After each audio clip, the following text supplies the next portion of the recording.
Hi, everybody. Good day, and welcome back to the Triple R Show, Real Raw Recovery, where honesty meets healing every single day. And it is a pleasure to have you joining us again, and we are thrilled to have Dr. Harry Henshaw as our guest. Dr. Harry is a licensed mental health counselor and received his doctorate in human behavior and counseling. Dr. Harry, welcome to the show. We are going to discuss the 12 principles of transformation. And last episode, we discussed our triangle of power, choice, and responsibility. And this is a checklist and a reminder of things to make sure that you're on point as you continue on this journey of transformation and changing your life. So, Dr. Harry, would you like to lead us into the first principle of transformation? So the first one is, I am responsible for everything. Then some people say, well, and then they try to come up with examples that really it doesn't apply, but there is no applications. It's everything. And, we're creating our experiences. It's really our thoughts are creating the experiences. And what's happening is our thinking then is going out and we're creating the experiences. It's not like it's information coming to us. It's really like we're projecting.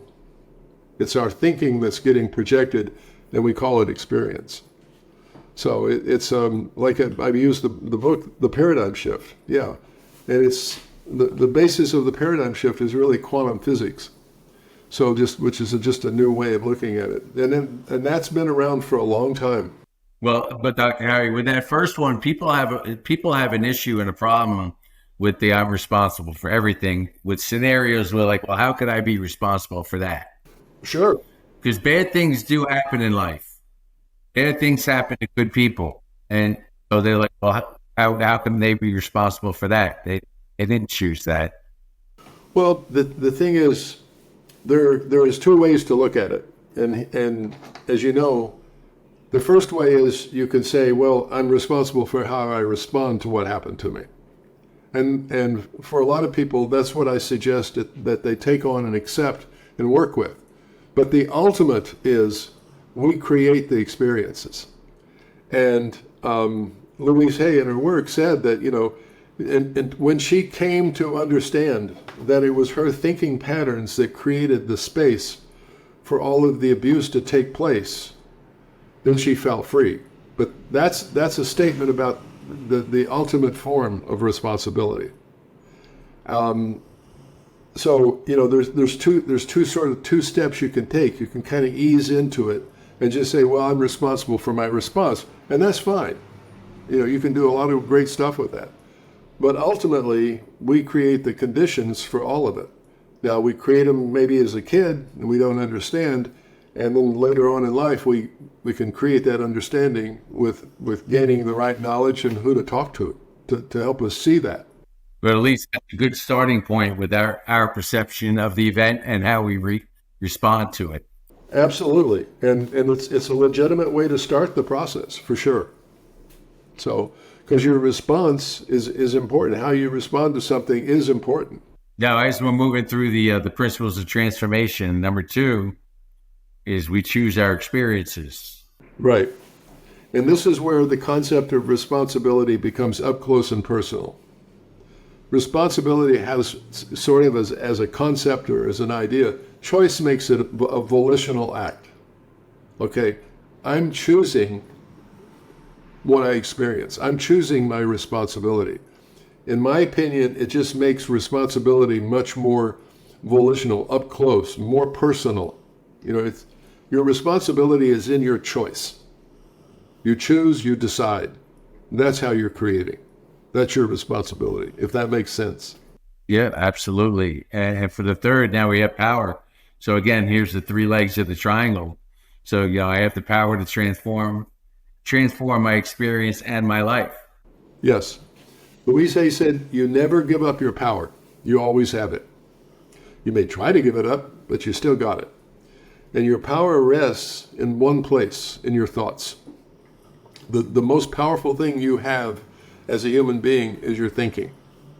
And that your thoughts are very powerful. And that's actually another one of the principles. But that power that we have to change and transform rests in our thinking process, in our thoughts and beliefs. And those we have control over creating. We create all of them. And we could change our thoughts. Absolutely. Some people say, well, I can't help it. I'm just feeling this way. And eventually we get to the point where you say to yourself, yeah, I'm feeling this way. Why am I feeling this way? Right. And then look at your thoughts. As you know, feelings are created by thoughts.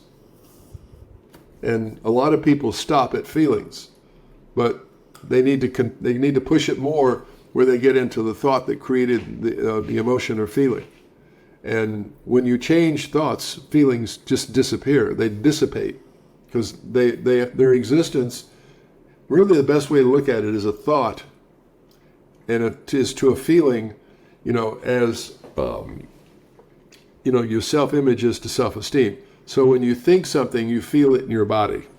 That's where feelings, and they even call it kinesthetic states. Kinesthetic states, emotions, and feelings are all the same thing.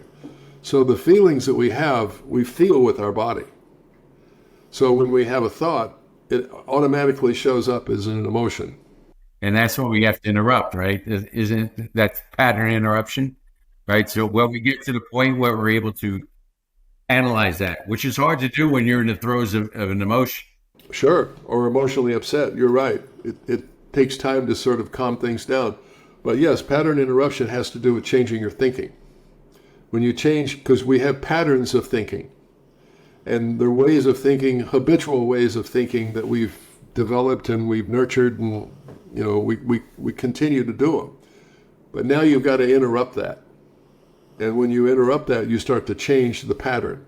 You change the pattern, your life starts to change. And if we don't change the thoughts, right, then we get stuck in those emotions, and that's where anxiety and depression can build, and that's where behaviors come into play. Absolutely. Yeah. Negative behaviors. Yes, negative behaviors.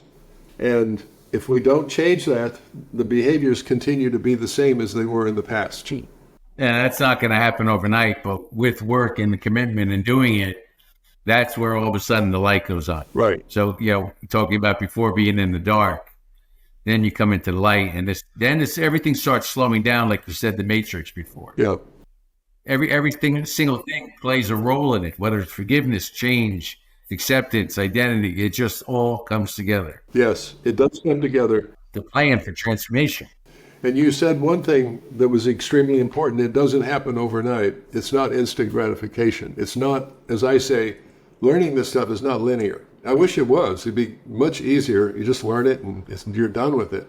But it's not. It's not linear at all. And it's more like a sine wave in electronics or in audio stuff. So sometimes it goes up and sometimes it dips. Sometimes you get back up. But you've got to be patient with this stuff. But a lot of people want an immediate payoff, which I don't think it happens in this. No, and if you don't continue to do the work, then we're destined to slip back. Yes, you will. You will slip back. Absolutely. Right. And to do that work, it has to be, in my opinion, two things: conscious and daily. It has to be. That's just the recipe for it. And when people can commit to that, they can change. They can be okay. But a lot of people, as they start to do this stuff and they feel better, and then they say, well, I don't need to do this anymore. Well, now they start to take a dip backwards. So my word is powerful and transformative in this process. Right, exactly. So that's why, everything is about your thinking, everything. Okay, people say, well, my behavior is important. It is important. But you got to make sure that your thinking is adequate and it's on point for you to have, proper behavior. You're going to have behavior for sure. But if you're not loving yourself and you're not doing things in your best interest, your behavior will be the other. It'll be more detrimental. So everything comes down to thinking. And when you say your word there, Doctor, when you say your word in the principles of transformation, that's going to be key in our thinking, in our thoughts. Because if we keep telling ourselves, going back to the I'm not enough, or criticizing ourselves, even at the lowest level, even if it's in jest, that the subconscious is not taking that as though it's a funny slight or sarcasm or or a joke. Your subconscious mind has no humor to it. We do, but it has none, zero, nothing. It's matter of fact. It's just recording things as they are. No humor, no joking. You say things in jest, it doesn't get that. It's more literal. Yeah, and the four agreements is stated right there, correct? By Don Miguel Ruiz. Yeah, the work in transformation very much coincides with Don Miguel Ruiz, his work, very much. Little different language, but I think the essence of it is pretty much the same. So it's pretty powerful stuff.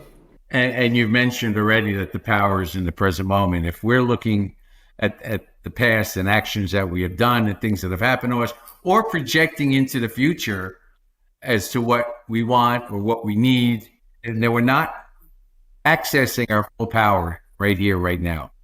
Yes. And this takes work. An example of this is, as you know, I work out on a Peloton, so I'm sitting there working on it. And then all of a sudden I find myself drifting off and thinking about something that took place 20 years ago and thinking like, wow, how did that happen? That's an example of it. I need to stay. The work, she says, is to stay in the present moment. Now that's work. That takes conscious effort, to stay grounded in the present moment, because that's where our power is. We loosen our power when we drift back and think about and ruminate about the past. Yeah, and that's not going to help us moving in the direction we want to go. No, quite the contrary. It's going to take us to places we've been before. Yeah, and if those places were always so great, then we wouldn't be so interested in transformational therapy. That's right, exactly, right. And then we have forgiveness restores my power to transform. Yes, yep. Forgiveness is essential. It's basic to this work. You've got to learn how to forgive yourself, and you got to learn how to forgive other people. But also, as you know, some of the principles help you here with forgiveness. Because forgiveness for you, once you start doing this work, there's really no reason to forgive yourself. Once you start doing this work, because basically you're responsible for all of it. There's nobody to blame, Louise Hay says. We're responsible. And if we're responsible, then there's really nobody to forgive. Now we need to forgive ourselves. And what helps with that is another one of the principles, which you haven't gone over yet, which is that, we're doing the best that we can. With the knowledge, the understanding, and awareness. We've nicknamed that Kua here. Oh, yeah? Yeah, Kua. So if you ever find yourself reflecting back on some negative self-images or dwelling on behaviors or decisions that you made, just to your head, just say, Kua, I the best I could with the knowledge, understanding, and awareness that I had. Yeah, it's a powerful principle. I'm doing the best that I can with the knowledge, understanding, and awareness. It's powerful. It's essential. And even with the forgiveness of other people, like you mentioned. Yes. Even though they may have harmed you, I've heard a phrase before, right? There's no justified resentments. That's right. Wayne Dyer. Right. There are no justified resentments because basically, first of all, we're responsible. And then other people are doing the best that they can. They couldn't have done any different. And we need to learn how to accept people for where they are. Because when we have a resentment and hold a grudge, we're the loser. Ultimately, we are the loser. It's really an act against the self. So a resentment. Yeah, and if we can't forgive that, then we're going to be harming ourselves because we're so upset or angry at other people that, like, if we're going to use the knowledge, understanding, awareness key for our own behavior, then we have to use it for theirs as well, whether it's a teacher, a partner, a child, a parent. Exactly. An employer. Exactly. Yep. And that's and show compassion to yourself and to others. Yep. So, as you see, as we've been talking about this, all of these principles sort of work in together. That's why I said they're a matrix. They're a way of thinking that's different, and I think more powerful, and more respectful and loving to you as a person. Yeah, I mean, transformational therapy has absolutely changed me as a person, and I to this day say that the changing of the thinking was much more difficult. I mean, than changing the use. Yes, Stopping drinking was easy compared to the transformation of my thinking and my attitude. sure it is. And that's why you have to continue to do the work by yourself. And in a sense, that's why I created the group where people can come, and now you work on it with other people. That's important. And I think group work can be very, very powerful stuff, especially when we do it like this. And is it messy sometimes? Yeah, sure. But that's just part of the process. Actually, I love the messy part. So, that's okay. Well, like we mentioned before, if you don't share it, other people are going through the same experiences. You can see how maybe they handled it compared to how you handled it, what worked, what didn't work. Being open is the only way that you're going to learn. Exactly. Especially opening up about yourself. And that's where you start to make that stuff that's unconscious, you start to make them conscious, and you start to bring it out into the open. Yeah, which is a foreign concept to a lot of people, especially people in active addiction, to open about yourself, because you want to keep people as far away as possible to let the cat out of the bag. Meanwhile, to your understanding, the cat's already been out of the bag for years. Yeah, it comes out occasionally, and then it kind of goes back in a little bit. It's been out. You're right. It's been out a while. Yeah, and then poke your head back underneath. Maybe they'll forget. Right. And with the commitment, and we've talked about the commitment. The commitment is transformation. It is. You have to be fully committed. There has to be a buy-in. It has to be conscious work, and it has to be daily work. And it's a combination of continuing to read, which is nurturing your mind, working with other people in group, doing the affirmations, and the thing that you've come to love a lot is the mirror work. Mirror work is powerful, powerful, powerful stuff. And I'm convinced that when you're doing mirror work, you're really connecting with that younger self that got disconnected years and years and years and years ago. And the idea is to try to unify those two images. I mean, that sounds a little metaphysical, a little bit way out there, but I do believe that to be true. And I think it's the most powerful tool that we have in this process, because you've mentioned disconnect before, and disconnected from oneself and without an identity and not knowing who we are. Yep. And the place to find it is in front of that mirror. And if you're new to Real World Recovery, or you're new to the podcast, and we talk about miracle all the time, it's not designed to be comfortable in the beginning. No. Because you do not believe the things that you're saying in there, and that's when you have to reaffirm it to yourself. Right. With emotion and with commitment, and actually develop a relationship with yourself. I agree with you. It's the one technique that accelerates everything. It really, if you're taking this stuff serious, when you get in front of the mirror, now you're really serious. And that's what accelerates the process. Is it fun? I don't know about fun, but, it's necessary. And a lot of times people have difficulties with it because they have a difficulty facing themselves. Because literally the mirror is facing yourself in every sense of the term. So, yes.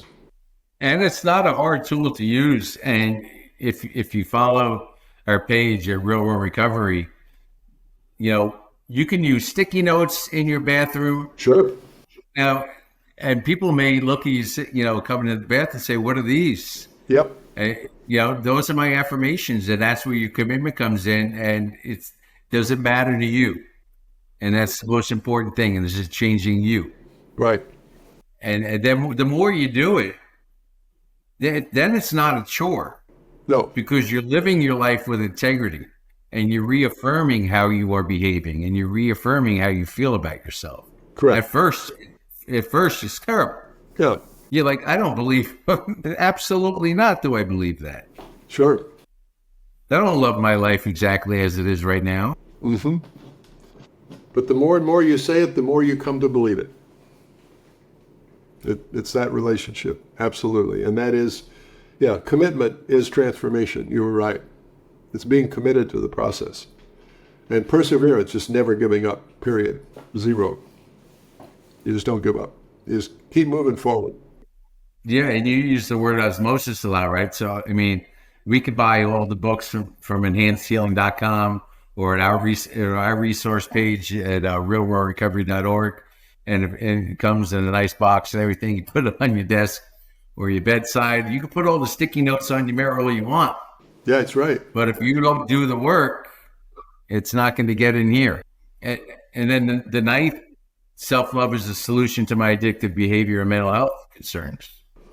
When you learn self-esteem, when you learn self-image, a positive self-image, when you learn how to love yourself, you will not by necessity act in a detrimental way to yourself. You won't.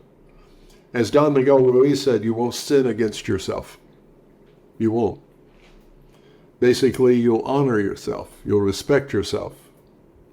You'll acknowledge yourself, and you'll end up loving yourself. But your behavior will not hurt you. And I was so confused the first time you introduced me to that when I said, when I realized that my self-esteem wasn't high. Question, it was a long time ago where I was like, okay, so if I build my self-esteem, then you're saying that I can go out there and have a couple of drinks with my friends and everything. Then my behaviors will be good, and my thinking and emotions, everything will be aligned. And you just paused and looked at me and said, not that you can't, is that you won't want to. And I had no idea what you were talking about, how I do now. Because again, that brings in the association. Well, so then I can go to the ball game with my friends and have a beer. Where now I'm like, well, why can't I go to the ball game and not have a beer? Right. I enjoy it more. Yeah, but it's true. But it's doing it. It's doing it and starting a different association. Mm-hmm. Yeah, you just won't want to. I like who I am, so I like doing that now. I don't have to numb. I don't have to hide. And when, ladies and gentlemen, you start doing this mirror work, you're going to feel the same way. You're going to go through the same process. It's going to be uncomfortable. If you stick through it with your commitment and you continue to do it, you're going to see the change immediately in how you look at yourself in the mirror, your agreement with who you're talking to in the mirror, and in your actions. Is it? And then finally, your self-love is the key to happiness. Yep, it is. Well, when you love yourself, you're happy. I mean, the peaceful warrior, Dan Millman, said that the purpose of life is to be happy. I think he's right. It's just to be happy. And when you start to love yourself, you get in touch with, you start to reconnect with God and higher power, source, spirit, the divine. And yes, I think that's pure happiness. So authentic happiness, it's not like you've got something and you're happy, but it's authentic happiness. It's happy because you're happy, And I think that's a great ending, with that being the 10th principle. And to our listeners, ladies and gentlemen, that's a great question to ask yourself when you go in front of the mirror. Am I happy? Yeah, absolutely. Because the mirror's not going to lie to you. And if you don't like the answer that you get, then visiting enhancedhealing.com or real_raw_recovery or realworldrecovery.org, you're going to find the tools that will help you on this journey. Now, we're not going to say it's easy, but it is more than worthwhile, and it will change your life. Yep. Well, Dr. Harry, I'd like to thank you again for joining us. It's always a pleasure to have you. Anytime. This was fun. Yeah, I like this stuff. And ladies and gentlemen, we will see you next time, and continue to follow us at real_raw_recovery, and look for our podcast on all streaming devices, and Real Raw Recovery, where honesty meets healing every single day. See you next time, everybody. Yep. Take care.